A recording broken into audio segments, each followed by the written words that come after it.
근데 원래는 그린벨트 해제라는 게 그 범위 안에서 단계적으로 아주 신중하게 해제하는 게 원칙이었는데 이렇게까지 한 번에 다 푼 이유는 어디에 있다고 봐야 됩니까?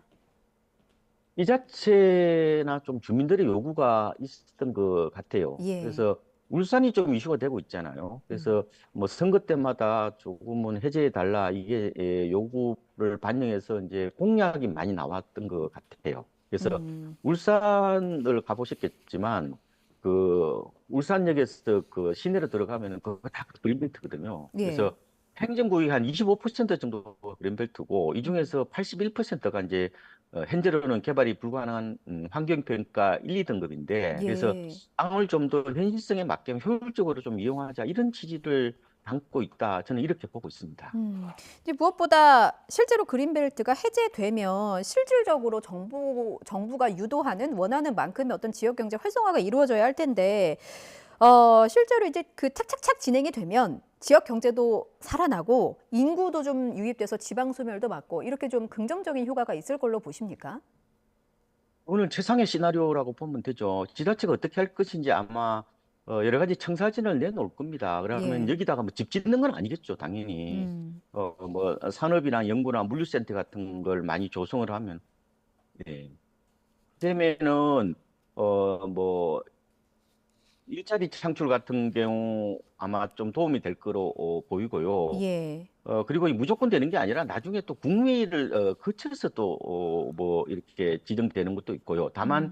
제가 조금 걱정하는 것은 예. 외곽에 자꾸 이제 개발을 하잖아요. 예. 그러면 그쪽으로 이동하면은 도심 상권이 조금 위축될 수가 있어요. 어. 그래서 이 도심 공동화 이런 얘기를 하고 있거든요. 예. 그래서 어쨌든 그림 벨트를 풀어서 뭐 지역 경제 살리는 것은 그걸 반대할 사람은 없잖아요, 그죠? 뭐 음. 전체적인 방향성. 그런데 좀 도심 공동화를 막을 수 있는 어떤 그런 방법도 같이 좀 고민하는 게 필요하지 않을까 이렇게 보고 있습니다. 그렇군요. 근데 사실 지방 경제 활성화가 시급하기 때문에 도심 상권이 공동화되리라는 생각까지는 미처 못했던 것 같은데 그런 부분을 좀 짚어주신 것 같습니다.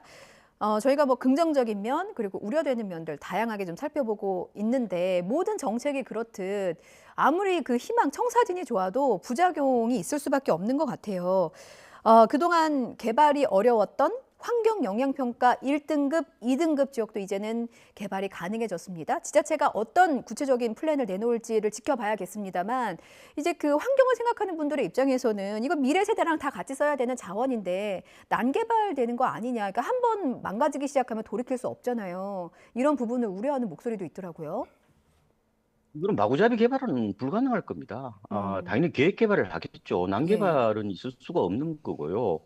그리고 이런 뭐, 아무래도 이거 공공재지 않습니까? 예. 그래서 당연히 공공 목적에 맞춰서 제한적으로 개발이 돼야 되겠고요. 이러기 위해서는 뭐 지구 단위 계획이라든지 도시 계획을 아마 다시 정립을 할 겁니다. 예. 그래서 지금 여러 가지 그, 환경 오염에 대한 뭐 우려들이 많잖아요. 이게 도시의 허파거든요. 예. 그래서 이거는 예민할 수밖에 없는 건데, 음. 그래서 이제 경제적이냐 환경이냐를 놓고 결국은 현명한 선택을 해야 된다 이렇게 저는 생각이 드는데, 그래서 음.